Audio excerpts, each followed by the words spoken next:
Good evening, good afternoon, and good morning, everybody, as attendees are trickling in. Allow me to welcome you on behalf of the Heinrich Böll Foundation and Gender Action, who are jointly organizing and hosting this event on centering gender equality in climate investments. My name is Liana Schalatek. I'm the Associate Director of the Heinrich Böll Foundation, Washington, DC, and it's my honor to moderate the discussion and engage with the distinct panel that we have today. Let me start with a couple of housekeeping rules. As a reminder, we do have simultaneous interpretation in Spanish and French available. Please select your preferred language at the button by choosing the appropriate channel under the globe sign. Also, as an information, the webinar is being recorded and the recording will be shared later. We will also plan to reserve some time to address questions from the audience. Please add your questions or comments in writing under the Q&A tab at the bottom of your screen. So again, welcome, and we are delighted to have this conversation today with experts and practitioners on the gender dimension of climate finance. This event is happening during the 66th session of the Commission on the Status of Women, the CSW 66, which is convening in New York this week still, with the focus on achieving gender equality and the empowerment of all women and girls in the context of climate change, environmental and disaster risk reduction policies and programs. It also just comes weeks after the Intergovernmental Panel on Climate Change in their Working Group 2 report on impacts, adaptation, and vulnerability has sounded the alarm louder than in the past about the widespread adverse impacts of human-induced climate change, many already irreversible and causing human suffering, losses, and damages. Vulnerable people, those marginalized socially and economically, including through historical and ongoing and intersecting patterns of inequality, colonialism, discrimination, racism, or governments, are the most exposed to climate change and to the impacts that are already happening, and have the fewest resources, and that includes financial resources, and often lack agency and voice to address and adapt to climate change.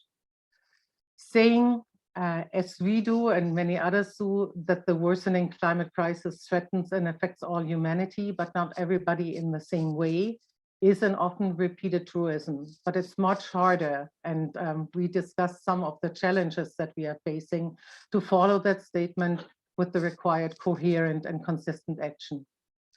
To address the disproportionate impacts of climate change that marginalized gender groups, and especially women and lesbian, gay, bisexual, transgender, and queer or questioning people are facing, existing gender inequalities as a result of persistent gender discrimination and gender norms and patriarchal power systems must be addressed, and they must be addressed as part of climate action and a central focus of climate investment.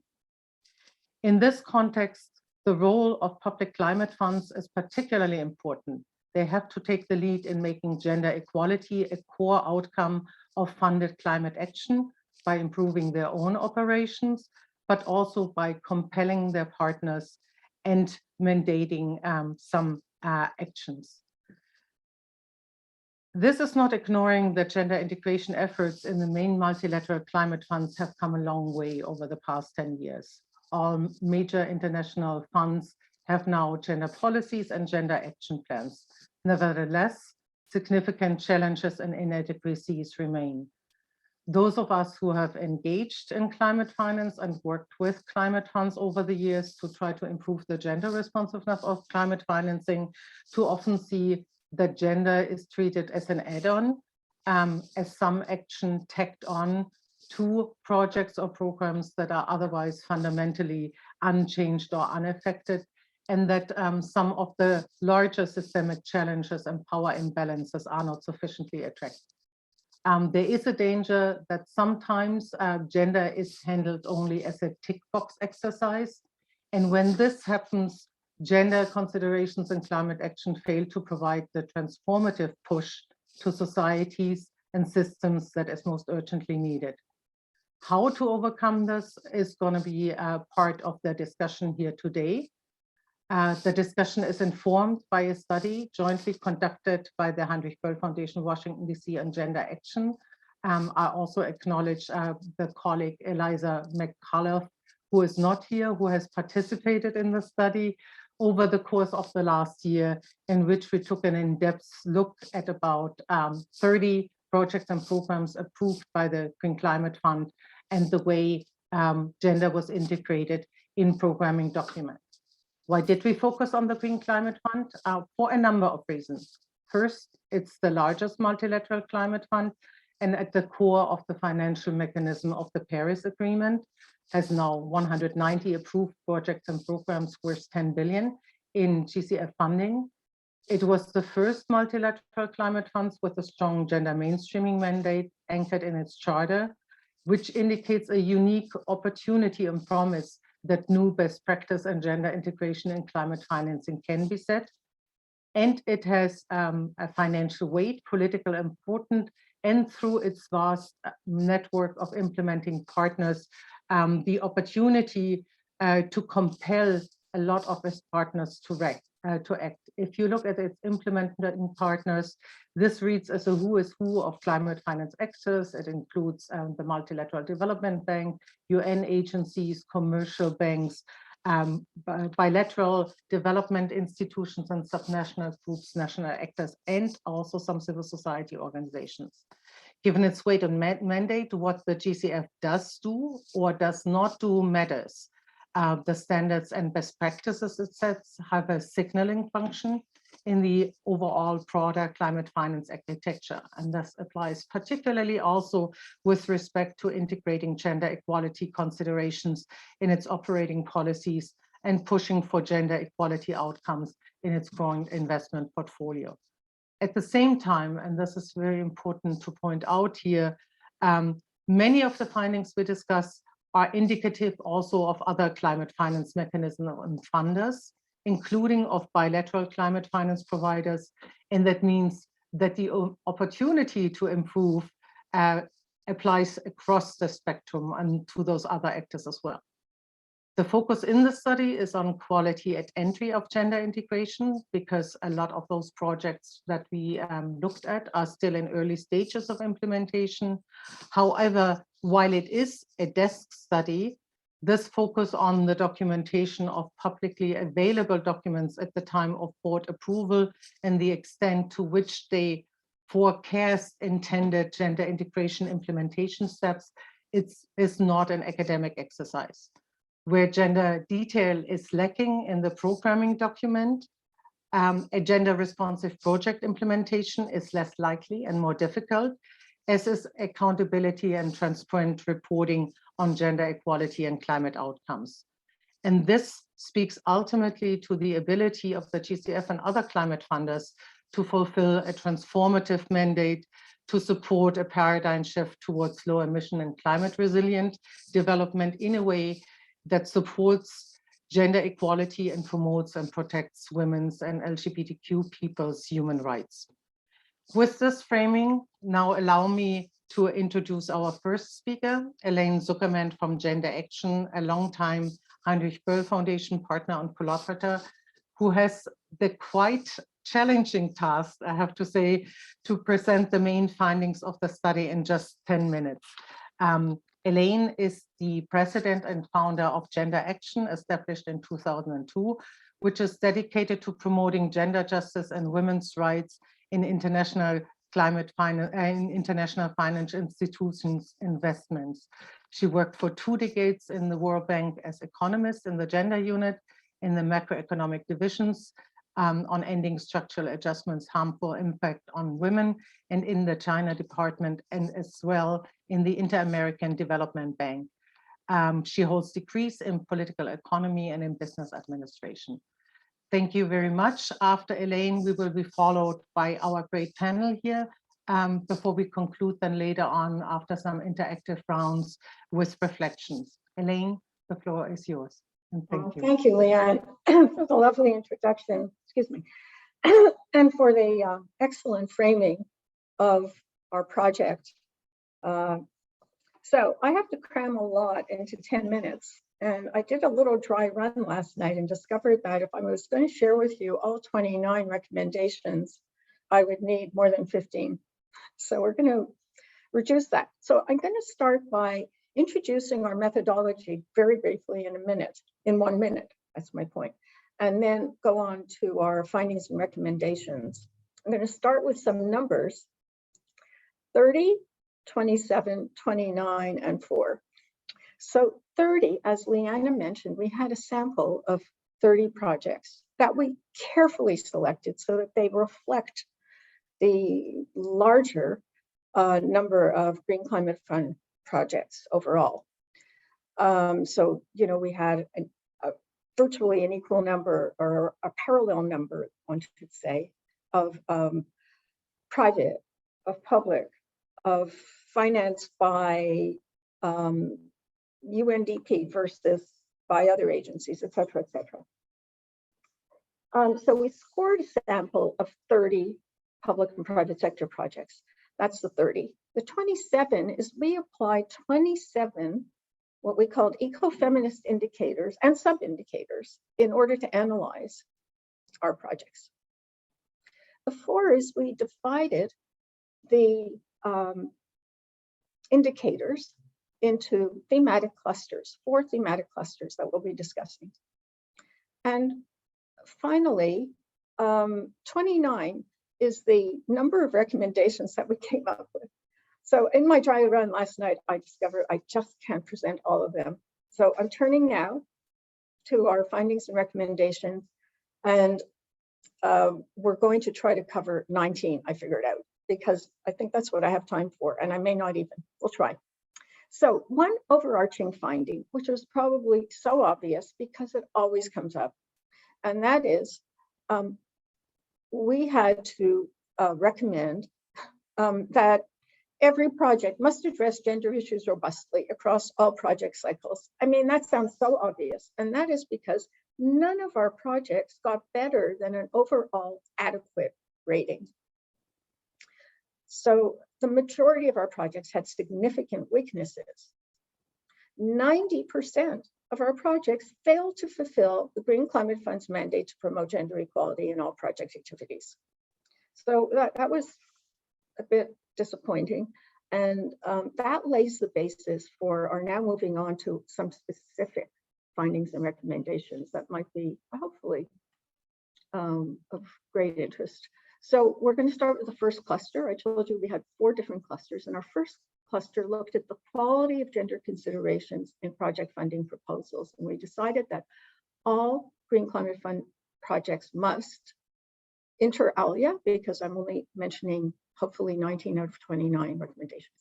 So they must provide, and this is so obvious again, you've heard it 1,000 times, gender disaggregated data for both baselines and going on through the project cycle.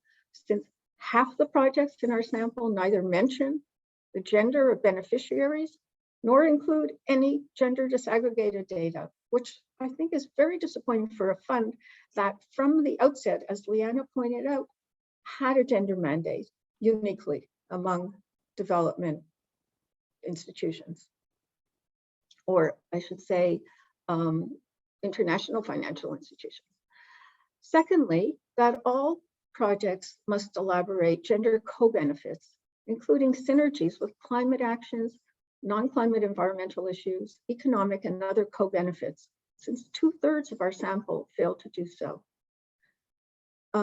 Next, recommendation, all projects must budget and allocate adequate gender-related expenditures as core project costs to increase climate-affected marginalized gender groups' access to climate finance and reduce gendered financial exclusion. Only 1 project does so well. Almost half never mention women or other marginalized groups when discussing costs. All projects must increase access of gender advocacy groups to project funding. Over half the projects entirely fail to do so. So that's some examples of the first cluster. The second cluster of our indicators, we looked at how much the projects understand and analyze gender issues. And we concluded that our recommendations are that all projects must address the intersectionality of marginalized gender groups, including women, Indigenous, ethnic, and LGBTQ minorities in proposed climate actions. Almost no sample projects did so. We also recommended that all projects must include people with marginalized gender and sexual identities in designing project interventions. No projects proposed that. We also proposed that every project must acknowledge and address sexual and gender-based violence and sexual exploitation, abuse, and harassment, since the vast majority of projects failed to do so. All projects must integrate gender assessments findings into overall project design before seeking board approval to prevent harmful gender impacts during implementation, since 60% of project designs ignore rather than integrate contents of even excellent project gender assessments. We did have a few excellent assessments, but that's just one of our indicators, the gender assessments. We also proposed that all projects address gender harm and challenge gender norms and power imbalances. I mean, these things sound so obvious, but they're not done. Not one project did so strongly. 90% failed to do so at all. So you can see they don't do it yet.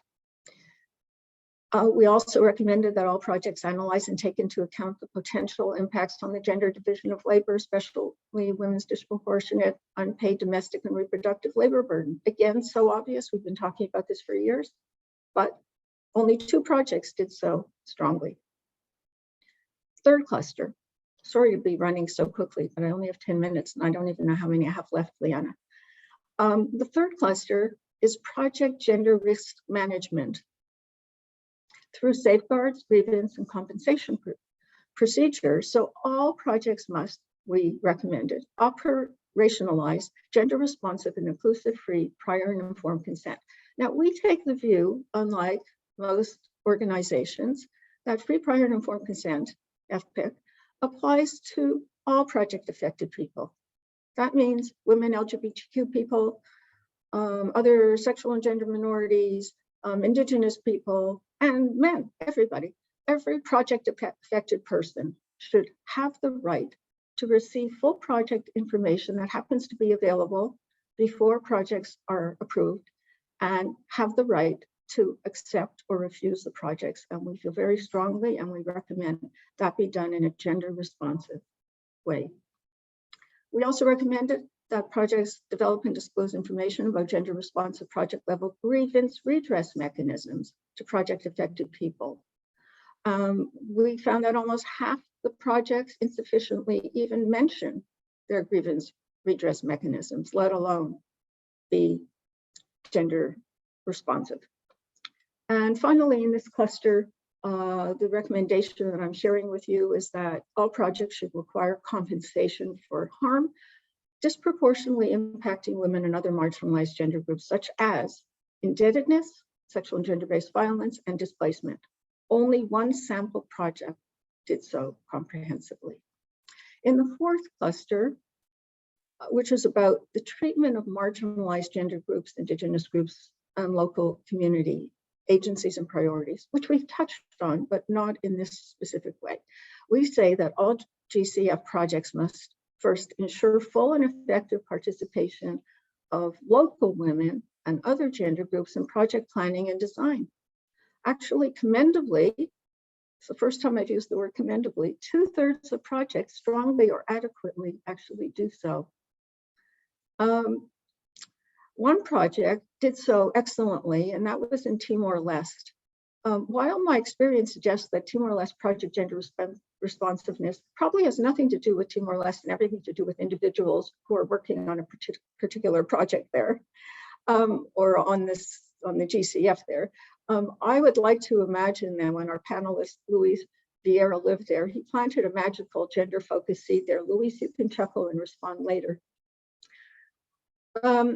We also recommended that all GCF projects involve women's organizations and national gender machineries and project implementation structures as executing entities and or on advisory and oversight boards, since only 7% of the sample projects did so.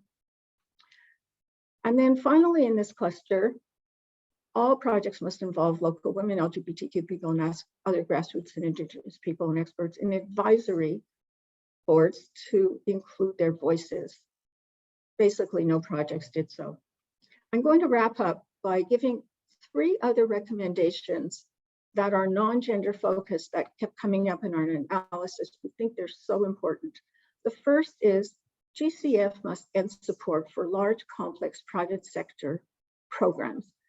These big programs contain sub-projects that lack transparency and accountability due to proprietary information that they do not share with the public. They do not disclose it because they're private. They also are humongous compared to all other projects. It's very hard to manage and follow. So we think they should end. Secondly, we also recommend that GCF avoid supporting microfinance uncritically because it assumes uniform benefits for poor people, but actually microcredit debt is especially harmful for women who are disproportionately borrowers. And we think grants should always be favored over loans. And finally, our last non-gender focused recommendation is that GCF should prioritize considering risks to project affected people instead of considering the risks, as does the GCF, to the implementing agencies and the executing partners. So GCF projects more commonly address commercial risks to financial intermediation partners than they do to the affected women, LGBTQ people, and others. So that brings me to the end of our recommendations. Thank you, everybody.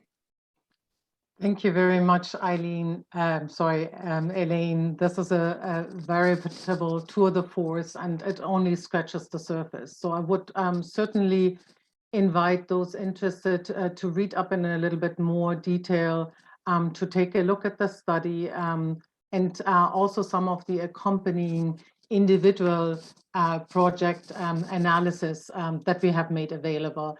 There is a lot of information there, a wealth of knowledge in there, and I think a number of really good recommendations, again, that are not just applying to projects as they are implemented in the Green Climate Fund context, but that's applicable with some of the recommendations to the wider universe of efforts to make climate finance more gender responsive. So we warned our 3 panelists, which I am gonna introduce shortly, that we wanted to hear some of their reactions to what we heard. I will introduce them one by one.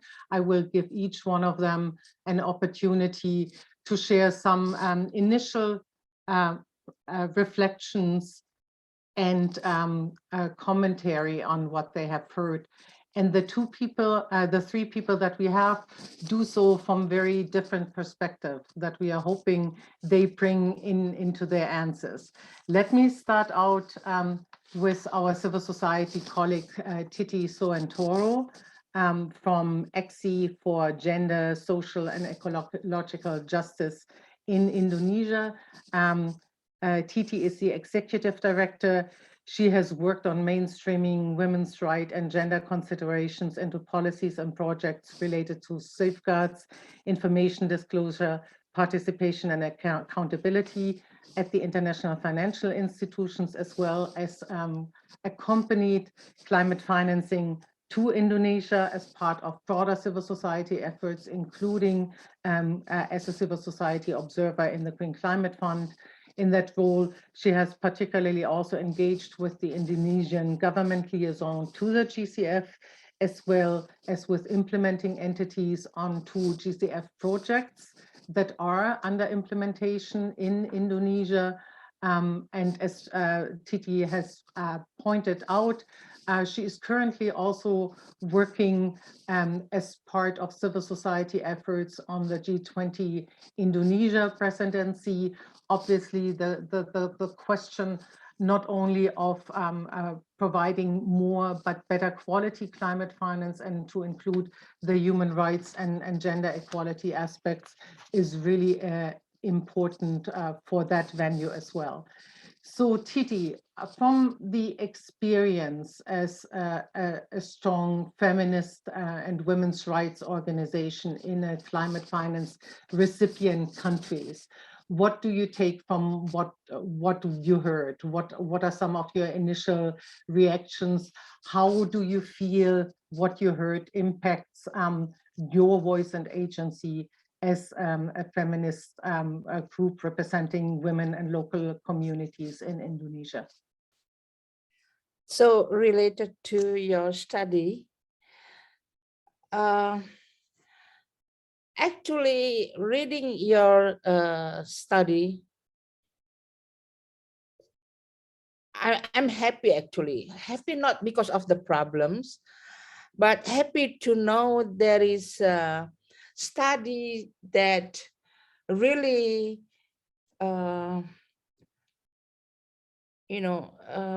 put in details what is actually the issues and the problems with those GCF projects in its implementation. Because as you know, as we monitor the projects and as we give input to the negotiation in the approval process, we complain a lot actually that the gender consideration in the project's proposal to GCF is actually very, very insufficient. On the other hand, we know women in the developing country as receivers of the GCF projects actually already experience gender injustices, and they're also affected by the climate change. And we know when the projects, this kind of projects without sufficient gender consideration come to their place, then it will increase the burden of the women. So, but now we have somehow the information in more detail, what is the issue and what is the recommendation and so on. So the question is actually, is it about, because GCF has a gender sensitivity policy, gender policy as one of the requirements of projects. But the question is, are these issues actually non-compliance of policy, or this policy, the GCF gender policy, is not sufficient actually to meet the mandate of gender equality or gender justice if they consider the situations of women already in the developing countries. So then, because we also witnessed some cases, not only at the board meetings process, but also in Indonesia, when we deal with the NDA and discuss about projects for the NOL, the no objection letter, we always say 2 or 3 projects we discuss with them with the NDA by saying, there is not enough gender consideration, this and this is not considered, but still the proposed projects get the NOL. So the question here is, where is actually the root causes, whether it is at the policy as the root causes, or whether it is about lack of political will actually to really pay attention at the gender policy, gender consideration, which is a lot here and there, it's just only, I agree, it's just like a decoration without any serious implementations when that comes to the real project. So, actually, if this kind of projects, if it is continue like that, that is only increase the burden and the injustices actually already experienced by the women because of the climate change, climate crisis, and other crises that now we are facing. So I think that's the short comment first for this issue, Liana, and I would like to thank you and Elaine to provide such comprehensive and detailed information on this issue based on those projects and your methodology. I really like it, so I can give my NDA. I think here's the examples, the failures of the GCF, and you should not, or you should improve actually the process at the national level. Okay, over to you, Liana. Thank you for the time. Thank you, Titi, and for those first reflections, and particularly also on posing what I think is really one of the core questions on whether it is a difficulty in compliance of implementation partners and the vast spectrum of entities that are involved, and that includes, obviously, as you mentioned, the country liaison to the funds, in the case of the GCF, the national designated authorities. It includes the implementing agencies. It includes partners in implementation, some of which might be local organization. It includes operational policy and policy mandates at the fund level. And you also asked the question on whether, given the challenges and given the need to be human rights centered, maybe the policy might not be strong enough. So this is quite a bit to turn now to Tiffany Hodgson, who is actually the Environmental and Social Safeguards, Gender and Indigenous Peoples Manager at the Green Climate Fund, and has been in that position since April of last year. She comes actually, before she joined the Green Climate Fund, she worked for 13 years as program officer in the Secretariat of the UN Framework Convention on Climate Change in several capacities, including, and I think this really informs her internal in-fund advocacy, as the lead of the team that supports the local communities Indigenous Peoples platform, so a strong champion on those issues. She has started her professional career as a researcher at the Johannesburg-based Center for Policy Studies, and she holds degrees in politics and environmental science. And Tiffany, you heard quite a bit, obviously, about the potential that the GCF has, very much so that GCF was considered to be at the forefront of gender integration because of the fact that it had gender considerations as a new fund from the beginning, integrated in its operational mandate and its operational policies. How do you react to some of the findings? Do you think this is a failure of the policy? Do you see it as ongoing implementation challenges? What's your reflection? Thanks a lot, Leanne. So just first, thank you for inviting me to speak at this really important event.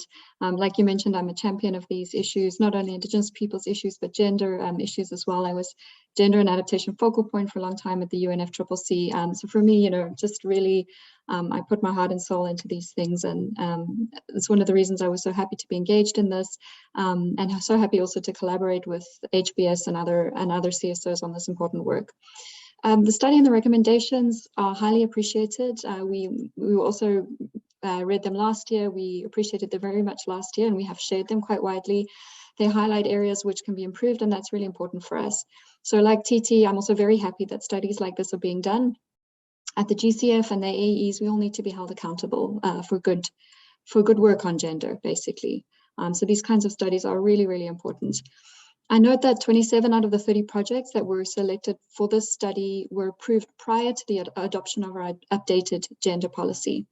That was updated at the end of 2019. So only 3 of the projects in the sample were approved after that point. just a couple of months after, so not so much time to actually integrate the elements of the policy. So as a panelist, I'm not sure if I can ask a question, but I hope we can hear from Elaine more about why the approximately 60 projects that were approved over the last 2 years were also not included in the study. I hope that maybe a study can be undertaken in the future to incorporate those projects as well. Those are subject to our enhanced gender policy. So it would be really interesting to see a study on those ones as well. The updated gender policy of the GCF is a result of a lot of civil society involvement. And it's a really strong gender policy with strict requirements. I encourage everybody to read it if you have not read it. It was the version adopted in November 2019, and this is the version that we follow since then. That said, the findings of the study are really interesting and indicate the portfolio trends prior to our updated policy of the GCF. So it's still really important to see those trends. The recommendations are really, really relevant, and we've taken a lot of them on board. All projects and programs should provide specific budgets for the implementation of the Gender Action Plan. And we at the Secretariat, we really push for that. There are instances where AEs, accredited entities, insist that budget for a gender action plan or for gender experts is cross-cutting and it's embedded in the activities, where that should not be the case. There should be a separate gender budget, a separate budget for gender specialists to help develop the projects and programs. When we see the situation, we do specifically include this information in the information that we give to the board and the Secretariat's assessment for the board to consider. And the board members do raise questions, they do bring this up. When that happens, we ensure that corrective actions are in place. So for instance, that the AE commits going forward to hire a gender specialist for further development of the project and things like that. So these kinds of steps are in place. In relation to monitoring frameworks, this is also noted in the publication. At the GCF, the accredited entities must submit annual performance reports for projects under implementation. These have a specific section on gender. They don't have a section on everything under the GCF, but there is a very specific and very detailed section on gender that needs to be filled in, and we check those. When the AEs are underperforming in relation to the approved and scheduled plan, they receive feedback from us. They need to justify any delays or reasons for underperformance, and they're asked to include future actions to compensate for that. Now, I must say, COVID-19 pandemic has been a reason for many delays in implementation, not just on gender, but we do hope that this sort of picks up going forward. We fully agree with the recommendation that all GCF projects and programs must address gender issues robustly and comprehensively.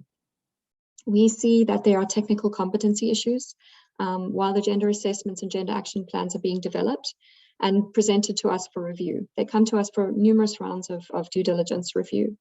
We give frequent feedback to the AEs when we see situations like this to try to get them to build the capacity they need for gender. Some AEs have a lot of capacity, and it's really a spectrum. Some have very little capacity, but they are required to get gender expertise on board per the new, well, since 2019, the updated gender policy.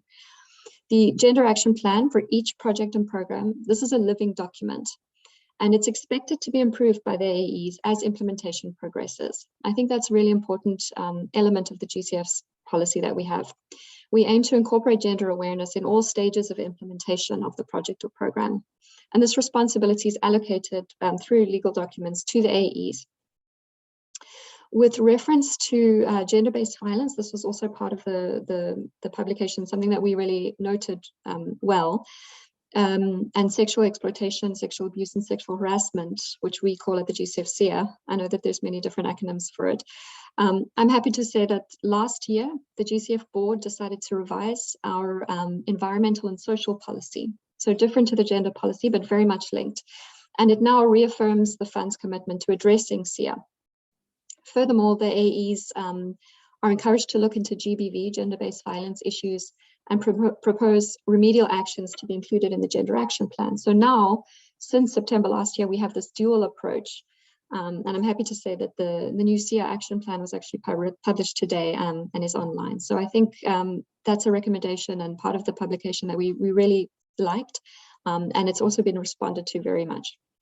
Also just want to come back on the importance of providing gender disaggregated targets and data and baselines. And that was also highlighted. We couldn't agree with this more. And those elements are mandatory since the end of 2019.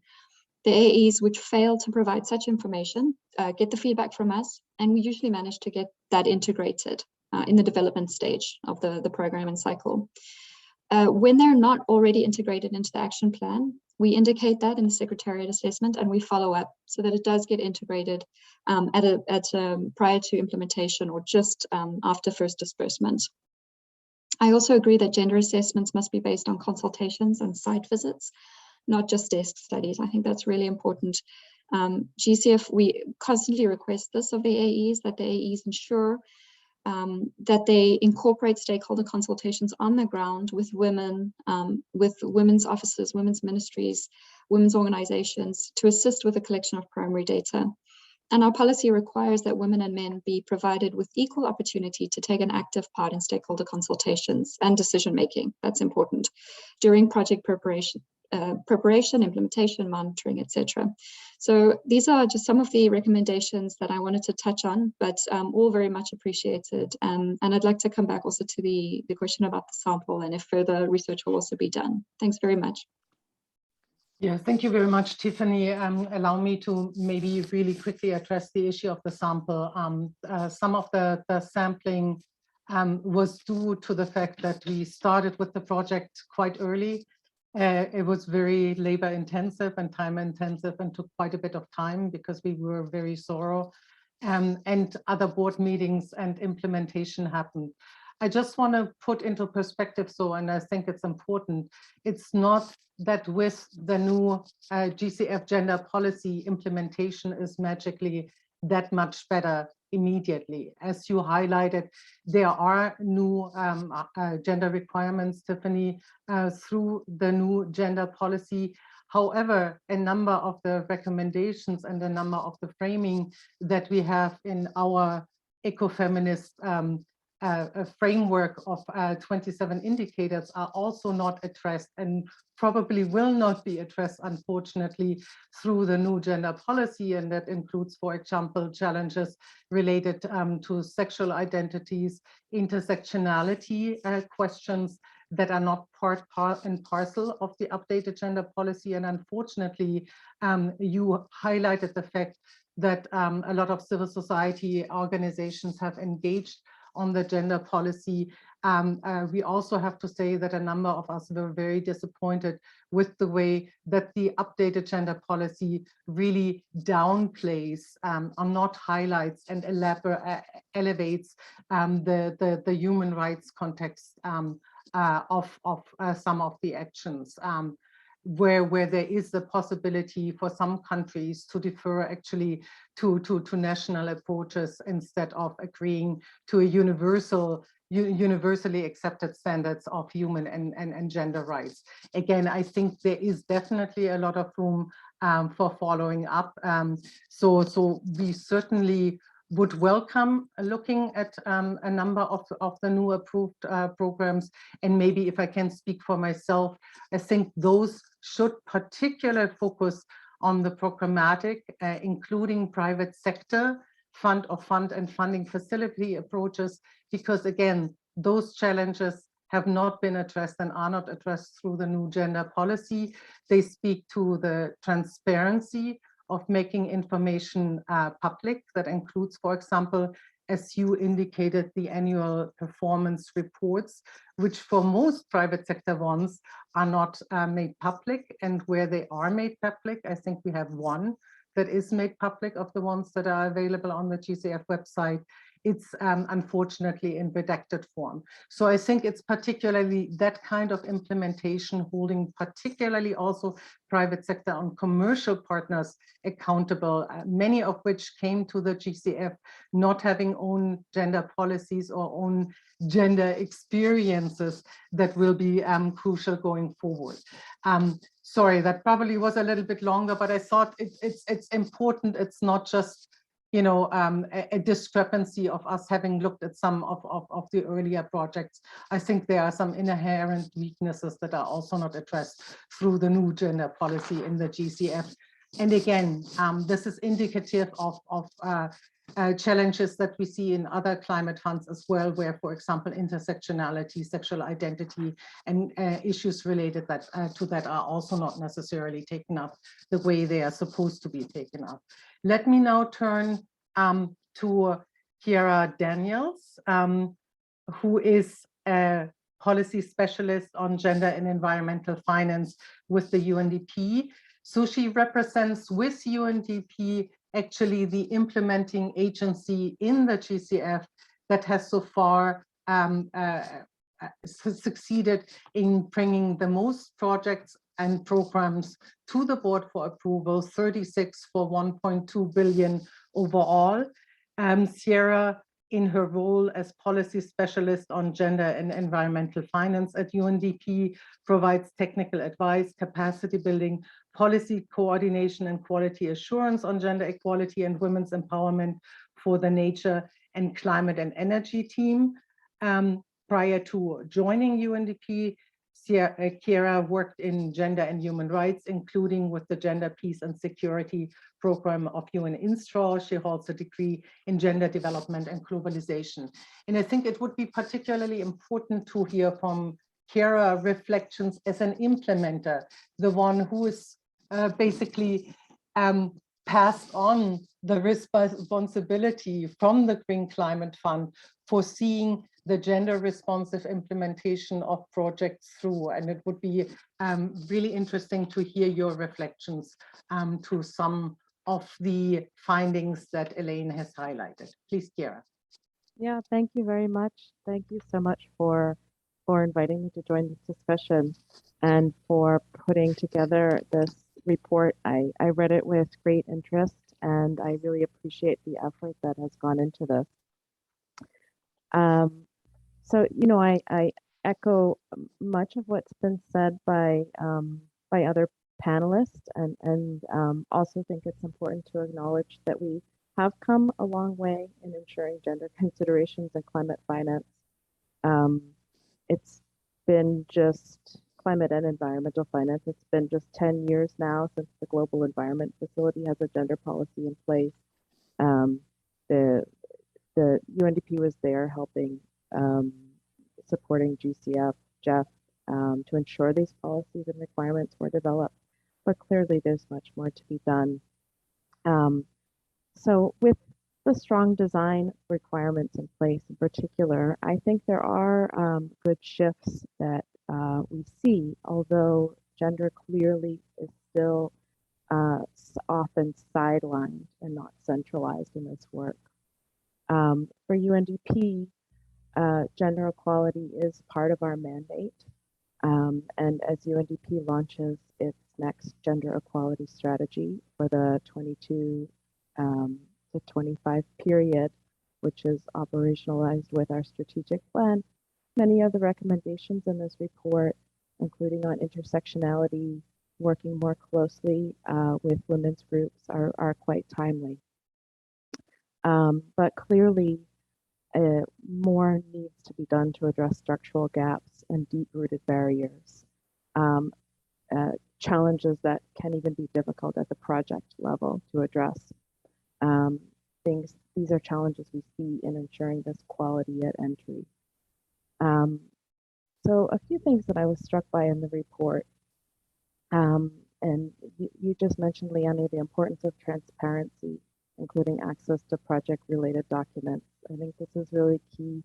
This is something that UNDP really values as we help countries access public financing. So we release lots of project documents, including annual performance data, and work closely with the International Aid Transparency Initiative. So I can share a website that has project information for every single project that UNDP works on, including all its GCF projects. I wanted to highlight the analysis on environmental and social risks and their implications, along with gender, and how much those are appreciated. I think gender analysis has typically been deployed to identify development results, gender results that can be achieved, but it's important to use a gender analysis to identify gender and social risks. And that's something that comes up in the report a lot. For example, risks around gender-based violence, and then to integrate mitigation measures into the project's environmental social management plan or framework. And UNDP recently updated its social and environmental safeguards policy to include provisions on gender-based violence and sexual exploitation, abuse, and harassment. So this is also something that's really timely, something we are focusing on more, including a lot of capacity building efforts around that, because as we've heard, when you implement a policy, that's never enough. There has to be a lot of training, capacity building to have uptake of that policy. And just finally, I wanted to share some experience from Brazil, as there's a UNDP supported a results-based payment project in Brazil included in this report. And this project team spoke at a UNDP CSW event earlier this week. And I think their experience is helpful. It offers a glimpse into what some projects and countries face during design. So the Brazil project is now under implementation and has updated its gender action plan, as so many projects do and are expected to do, based on extensive stakeholder consultations that took place after implementation began in 2020, 2021. So one of the challenges this project faced in developing their preliminary gender action plan was just a real lack of sex disaggregated data. So the federal registry that they needed to rely on to determine who was in the area where they were setting a results-based payment scheme was not sex disaggregated. So the first step in project implementation had to be essentially setting up a new database from scratch to determine the number of men and women in this area. So I think it's helpful to understand the kind of context that can be faced, and that so much can be done once implementation starts too. We see a lot of improvement once implementation starts. I think that's something that can be expected. So I think I'll stop there, and I really look forward to having more of a discussion. Thanks. Great. Thank you very much, Chiara. Really appreciate the perspective. And I do want to point out that one of the reasons, among others, that UNDP as an implementer is slightly overrepresented in our sample of 30 projects and programs that we looked at in a study is precisely because of the transparency and the willingness to actually disclose all of the relevant project annexes way before this became commonplace in the GCF practice for all public projects and programs, but regrettably, we have to say, is still not the practice. And again, given the fact that a lot of financing is flowing through private sector projects, is not the practice for private sector one, where we do see not, other than the gender action plan and the gender assessment, any of the related annexes. We do not even see the Secretariat's assessment of private sector projects, including how they assessing and judging the environmental and social safeguards and gender performance of a private sector project at entry. And this is obviously quite a bit challenging. We are running a little bit behind, probably also because I spoke too much, and I apologize for that. We had a couple of questions coming in, and maybe in a second round, and we start again with Titi, then Tiffany, and Sierra, see if we can bring some of those issues that were raised up. One was, and I think that goes to the spirit of trying to really think about what can be done to improve, to further improve. We all know that there are deficiencies. We are working towards correcting some of them. Where can, for example, the Green Climate Fund leapfrog? Where can UNDP as implementer go the extra step? What role can local women's and feminist groups have in really pushing the envelope in their engagement with the local authorities, but also in their engagement with implementing agencies? How can they be empowered? And probably even more important, how can they directly access some of the financing, as many women's groups know quite well what is necessary for some action on the ground, but are usually not given the opportunity to prove that they can be a reliable partner in implementation.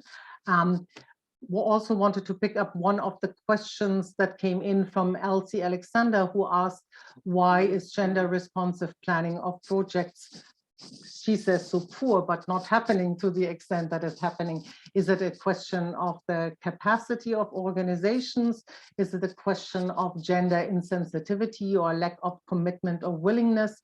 And we've heard sometimes that very often there is a little bit of a pushback of seeing gender, quote unquote, as a requirement for accessing finance. So maybe the three of you and your respective answers can try to see whether you could take up some of those elements as well. Titi, if it's okay, I would start with you, then Tiffany and Kira again. Thank you. Thank you, Liana.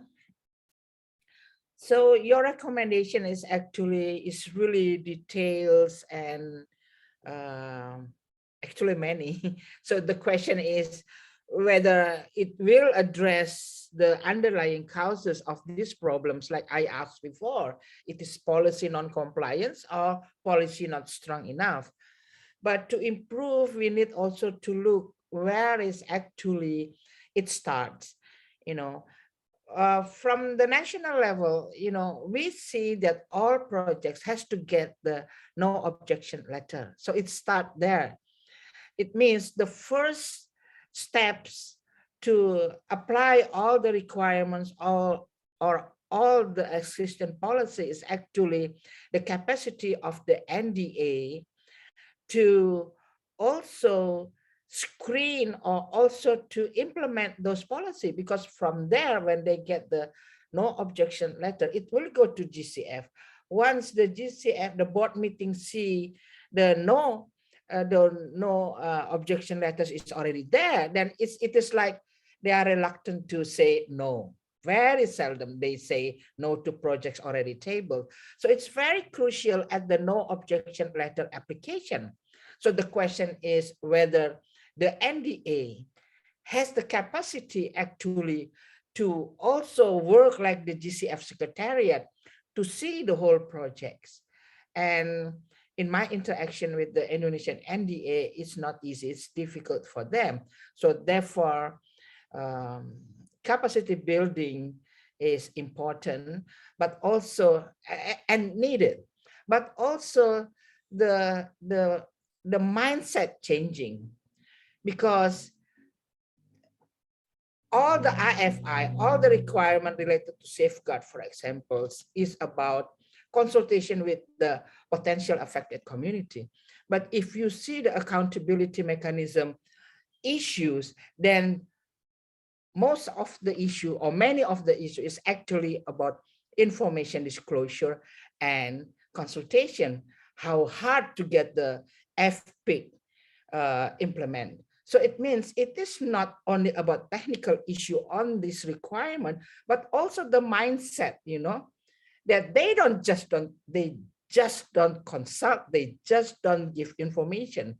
So both, how capacitate the NDA and how to educate them, how to change to see that it is really important to consult with the affected community, to consult with the with the women. So that's what I think can improve the situation, Liana.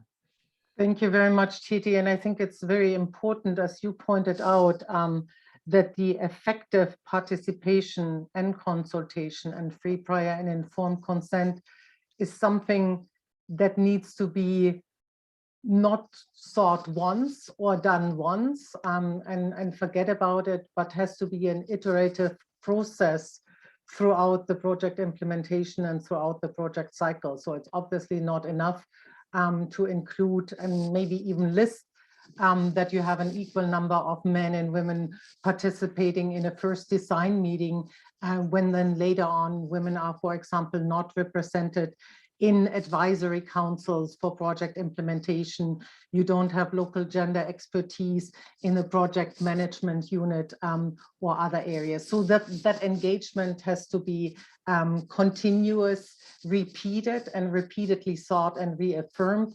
And as Tiffany has pointed out, that should also lead to a reconsideration and updating and dynamic updating and improving of the gender action plans through the project implementation. Tiffany, your thoughts on what maybe the Green Climate Fund can do better, critically reflecting, self-critically reflecting, and also where you think you might be able to help maybe within some of the countries where implementation might be, or the willingness to implement gender responsive might be lackluster, how that can be overcome. Yeah, thanks, Leanne. I think that you touch on two important issues, which is will and capacity. Sometimes they're together and sometimes they're two separate things, but they have a big impact on how we see gender mainstreaming happening or not happening. So I think that's a really important point you make. From what I can see, AEs, with the support of the GCF, need to start mainstreaming gender right from the beginning of project conceptualization. It's not an add-on. We've been hearing this over and over again, and I can't stress that enough. It's not something that needs to be completed prior to board consideration just to comply with a policy. Having a gender assessment and a gender action plan is a step forward. Every project has that, every sub-project needs to have that. But these are not enough if they're siloed, if they're annexes that don't inform the rest of the project development. They need to inform the full development of the project and the program right from the beginning. And I fully agree with Leanne with your point on programs and how these relate to sub-projects. I fully agree with you on that. Where a program includes multiple countries, country-level assessments and country-specific gender action plans are needed. And this is also a requirement that we try to ensure. You can't just have one program level gender action plan which covers 10 countries. It doesn't work like that. And I agree that transparency on all of this is really, really important. Addressing gender issues is a rights issue. It's also just the smart thing to do. I mean, we all in this meeting, we understand that, I think. But we need to also get our voices out there and speak to people that might need to be convinced. Addressing gender in GCF financed activities supports countries as well and AEs in fulfilling their own gender-related policy commitments. Many of these have these, and they need to fulfill them. So using the GCF to do this can also help them. They need to also see the positive side of it like that and not just see it as something that they have to do or a tick box. And that said, I do want to also say there are many AEs and many countries that are really, really strong on gender. So I don't want to generalize too much because there are some really great examples as well. The approach to gender should at all times be based on gender analysis, which is context and evidence-based. I can't stress that enough. And it should follow through the whole project or program life cycle, right from conceptualization to monitoring and evaluation, and stakeholder engagement with women's organizations, women's ministries, community members that are women. This is so important throughout the life cycle. And the actions that are incorporated in the gender action plan really need to be transformative. There are different levels of actions that can be put into a gender action plan. And I think Leanne and Elaine, through the study that you've done, you've seen, and through the indicators that you've developed, it varies in terms of how transformative those actions really are in the end. It's also really important to monitor and learn from the results. So including through research like the research that you're doing, we learn a lot. It's absolutely critical to seek and integrate the support of gender experts, gender officers, gender organizations throughout the development and implementation of projects, because there's not enough capacity. But there is some capacity available out there if AEs and countries are willing to seek it and willing to touch base with those. I mean, personally, I'm very excited to see how gender is mainstreamed in different kinds of projects. I love to read about it in different sectors and different regions. There are still a lot of gaps and challenges. Some of these are addressed through gender policy, some are not. Some are addressed through our safeguards, our environmental and social policy. Some are addressed through the Indigenous peoples policy. We have this suite of 3 policies that kind of work together. But that doesn't mean that all the gaps are covered. There are still gaps and there are still challenges. Our environmental and social safeguards, which also include gender as cross-cutting, are in fact being updated currently. We hope that that update will be finished towards the end of this year or early next year and taken to the board. So that's also something really exciting. And all of the feedback that we're getting through events like these and through research like these is also being taken into account in that, including in terms of LGBTQ issues.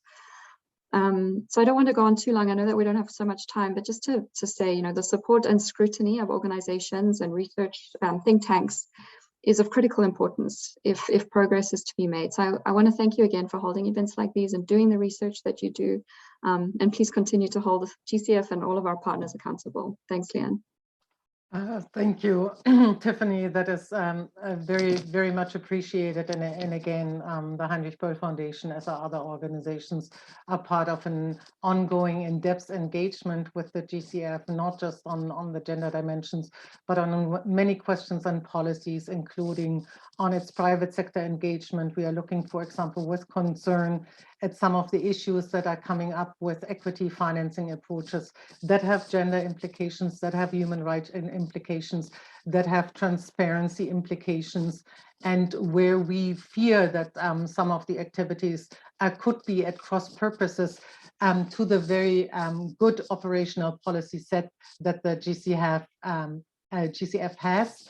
Again, policy is one thing, policy implementation, consistent policy implementation is another, and those are ongoing challenges. I also wanted to point out, and maybe Chiara can go on that, because I think this is a crucial point that, and we saw that in the study, that there are excellent gender assessments.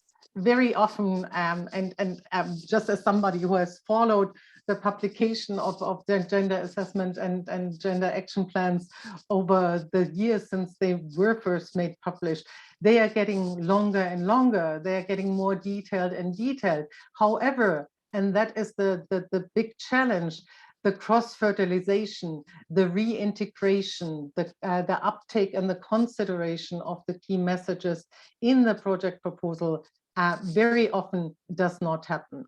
And that is very often the case because the gender assessments are outsourced to a gender consultant who is usually not necessarily integrated into the project design and planning team, for one thing, and is also not continuously engaged as that project further develops to allow for that readjustment.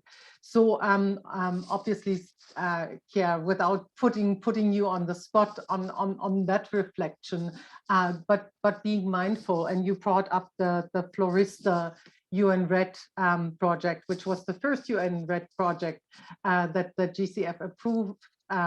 And as you might know, there is quite a lot of challenging also from a feminist perspective of how gender informed really some of the red approaches can be.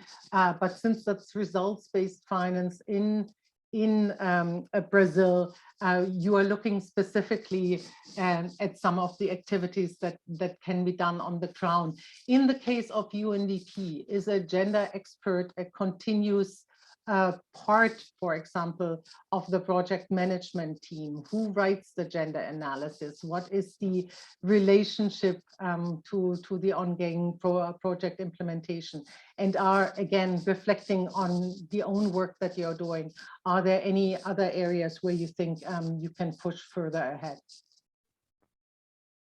Thank you, Elaine. Leanna, sorry, just yeah, quite a number of points there. So I'm just to say first, I couldn't agree more with Tiffany's points on stakeholder engagement, especially and especially needing to drill down beyond kind of national level stakeholders and really getting to local and community level. And this point on gender expertise is really a key one. There are many levels of gender experts at UNDP, including with UNDP country offices, and the work to hold the pen and write a GCF funding proposal and gender assessment is quite a large one. It takes quite a lot of time. So the person holding the pen is working with the UNDP country office, or it may in part be with the UNDP country office, gender specialists, and environment team. But that person holding the pen is not conducting every bit of this exercise, of course, and then going on to implement the entire project. That's never just one person. So I think there's an important point here about the expertise involved in these really complex projects. We're asking a lot of gender experts to be knowledgeable about adaptation and resilient outcomes that the project's trying to achieve, about smart results-based management, because part of this work is developing a really robust gender action plan that can be delivered during project implementation. It's asking for expertise in environmental and social safeguards areas. So there's no one person that really has all of this. But at the same time, I think as a gender community and as a community that cares about this work, we are all trying to build up our expertise in the areas that we're not so familiar with. So the more that we can support this kind of capacity building, the more that a gender expert can be capacitated to identify gender and social risks and ways to mitigate those, which is a different exercise than identifying gender results. This is complex. It takes a lot of effort. Connecting that to the findings from stakeholder consultations, which need to go down to the village level, I would say, in nearly every GCF finance activity. So we're bringing up a lot of, I think, legitimate challenges, and it's important to highlight the projects, the work that are succeeding in this area, that are doing well. And so I think it's the report, in fact, does do that. It's not all doom in the report that you've produced. There's a lot of good practice there as well. And something that Tiffany mentioned is the importance of adaptive management during implementation of GCF projects. And this is really key, that the project design is a really crucial step, but the gender action plan can be updated, and we should expect the gender action plan to be updated, to be improved upon, to be perhaps have ambition increased based on stakeholder engagement, based on changing context. So we see that in, I would say, the majority of UNDP supported GCF projects, that they're updating their gender action plan and their aims after implementation, and that's something I think needs to be supported. I think I'll stop there. I don't want to take up too much time on that. Great. Thank you very much. I really appreciate that. And something that you said resonated, because you are right. There is a lot that is expected of gender expert in the climate finance setting. But I would also turn it around. I mean, how can somebody today be a climate specialist on adaptation, on mitigation, on various sectors, and not also have some gender expertise. So I would not only put the onus on the gender experts to become more conversant on climate issues. I would turn it around and say, if you are a financial specialist that works in a climate fund and can think about structuring financial products, then you also need to be able to think about how structuring that financial products might affect women and men differently. And if you can do that, you should at least be willing and able to sit with a gender expert that can help you figure it out. Thank you so much. We had one more question, which I unfortunately don't think we can address right now from the audience. Elaine, just to say, your question is acknowledged, and it's very important to think about what accountability or how empathy can be improved, particularly for gender and climate change outcomes, whether that is on the level for example of a scorecard and qualitative detailed reporting, or in other ways. And so, for example, I think that GCF, for example, can do a much better job than it currently does in its reporting on gender outcomes back to the UNFCCC, as can do a lot of the other funds under the UNFCCC, but we'll leave that for a follow-up at another time.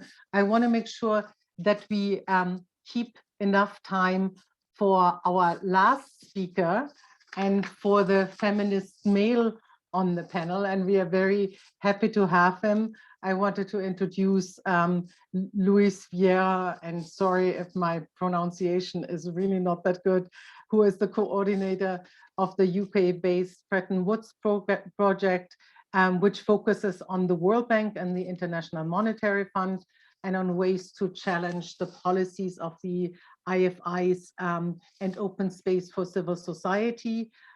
He previously served, and Elaine mentioned that earlier, for 8 years as the chief of mission for the International Organization for Migration in Timor-Leste, where he worked with a number of UN bodies, donors, and IFIs on strategic development planning.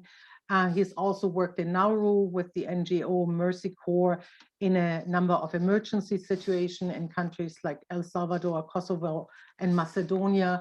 And we've asked him, admittedly, again, a quite challenging task, to come in at the tail end of that exchange and reflect on some of his observations from the conversation and some of his takeaways. So, Luis, thank you for listening patiently and attentively, and we are very curious to see what some of your reflections are. Thank you very much. Thank you very much for the invitation to participate. It's a very interesting study, very useful study, and very interesting conversation. I suppose I have some overarching thoughts. You know, as Leanne said, my experience, I suppose I have the benefit of, I now sit as coordinator of a BWP working in London, but I spent a considerable number of years actually implementing projects on the ground. And so I guess one of the things I would say to begin with is that one of the challenges I think relates to that everyone mentioned is how does the resourcing of the mainstreaming of gender, particularly through civil society consultations, how are those resources, how is that importance reflected in resources given to both international organizations and local organizations? You know, I think we alluded to this. The CSO consultation process, including women's rights groups, is extremely complex and time consuming. And I by and large, I don't think our systems that are used by IFIs, et cetera, take into account the needs of local communities. You know, you have quite a variety of, it's a very heterogeneous community, right? For example, looking specifically at the women's rights communities, you have urban versus a metropolitan elite, you have indigenous versus non-indigenous groups, and these things are complex, and it takes time and effort to properly and adequately consult with these various stakeholders on the design of the processes. And my experience has been that the processes themselves within the international community, including the UN system and the IFIs, don't necessarily take into consideration those constraints. And as Leanne said, I think this, for example, what are the expectations of a gender expert when they come in to do an analysis at the country level. Do they have the resources and time available to go and truly consult with a multitude of stakeholders?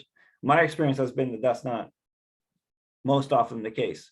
So I think there's this issue of resourcing, recognition of the complexity of this process that need to be addressed to ensure that these people are consulted from the very beginning of the design. I would relate this again. Several of you mentioned the issue of state capacity, right? And I would just highlight as my job as coordinator of the Bretton Woods project, that the international community hasn't been helpful in that aspect either, right? We've been, as a group, supporting really the erosion of state capacity on many levels through fiscal consolidation, austerity, et cetera.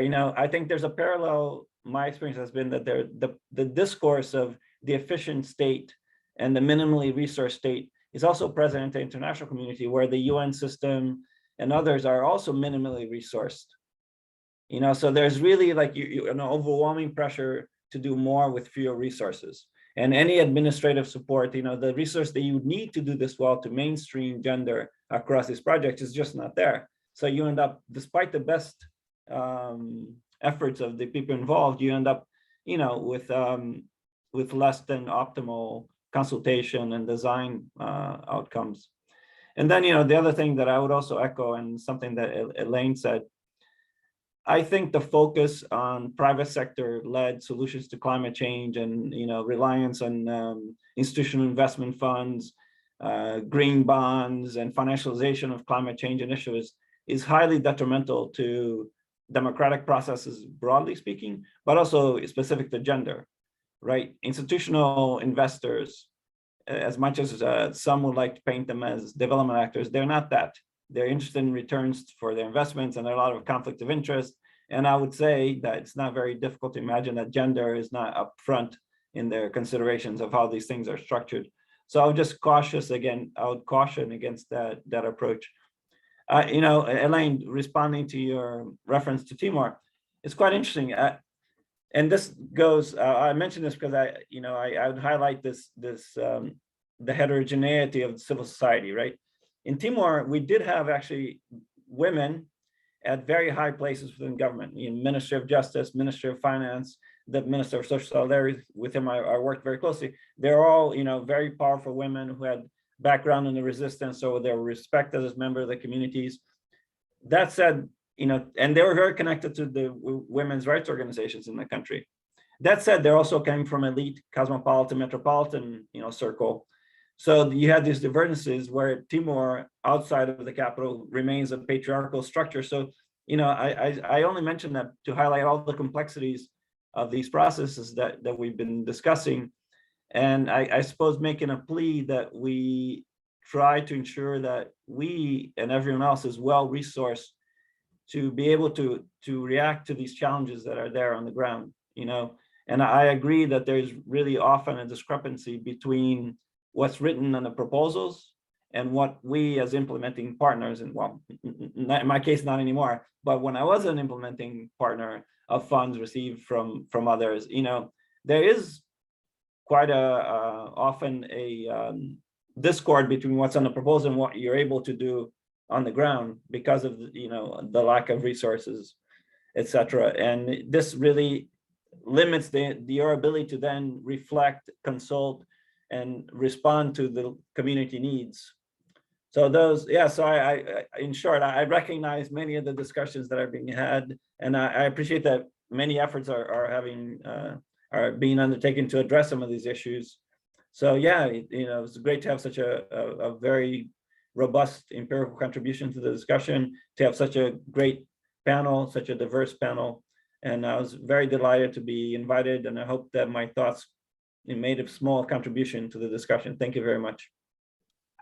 Thank you, Lois. And I really appreciate, and I think this is a very important point, that you put the focus again on a misguided notion, very often misguided, particularly when it comes to considering and appreciating human rights related processes, gender equality, consultation, a focus on efficiency, including cost effectiveness, very narrowly defined, that we unfortunately see in many climate projects going forward, very often at the pushing of contributor countries, developed countries that quote unquote focus very narrowly on the climate bang for the buck that they wanna see, and not necessarily are always sufficiently taking into account that some of the shifts and societal changes, cultural behavior changes that we need to see as part of the climate actions and the adjustment, the frameworks, the way of thinking, cultural behaviors, do time, need a lot of personal engagement, and this, of course, has a cost, both in terms of human resources and human capacity that is needed, but also plain and simple in financial costs, with money being made available, being made, for example, as grants, and in insufficient grant funding support to allow for that engagement and participation, and including of thinking of ways to make funding accessible to some of the groups that you're engaging with, empowering them through giving opportunities for direct or enhanced direct access to climate financing. So I would want, since we are at close to the end, we have 2 minutes left, just see whether any of our other wonderful panelists, Tiffany, Titi, Kira, or Elaine has any last thoughts, and would invite you to share them with us right now. And if that's not the case, I would just, I see Elaine's hand is going up. Wonderful. Please, Elaine, come in. And it might be only fitting, since you started us off as a panelist, that you might close us out as a panelist. Well, thank you so much. I just wanted to pick up on Luis's insight, that the way I'm translating it is that our study is incredibly valuable. We have so many excellent recommendations.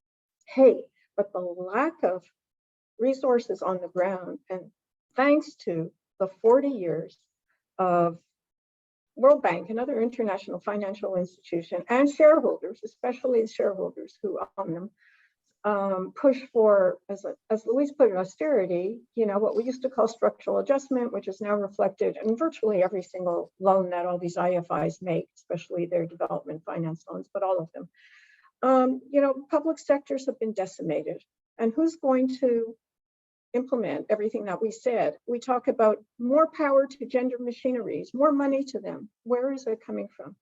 And so on. So, and the difficulty, the challenges of reaching all the local groups that we talked about, as Luis pointed out, is very complex. So I greatly appreciated his comments. Wanted to say we did not address those issues, and I think they're really complementary and powerful for us to consider. Thanks.